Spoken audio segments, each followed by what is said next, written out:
వాళ్ళు ఈ శ్లోకం తప్పులు చదవకుండా ధారణ చేసి అమ్మవారి పాదం మీద కొద్దిగా కుంకం వేసి ఈ శ్లోకం చదివి నమస్కారం చేస్తే భర్త దీర్ఘాయుష్మంతుడై చక్కగా పుత్రపౌత్రాదులను చూసి 3 తరాలు చూసి ఆయన ఒడిలో తలపెట్టుకుని తన శరీరం విడిచిపెట్టగలిగిన భాగ్యాన్ని పొందుతుంది. పసుపు కుంకాలతో 10 కాలం ఉంటుందంటారు.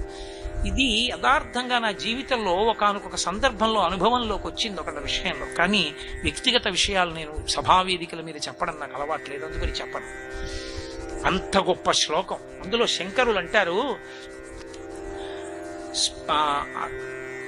సుధామప్యాస్వాద్య ప్రతిభయ జరామృత్యుహరిణీం విపద్యంతే విశ్వే విధిమకముఖాత్యాది విశదః కరాళం యక్ష్వేళం కబళతవత కాలకలన నశంభోస్తన్మూలం తవ జనని తాటంక మహిమా.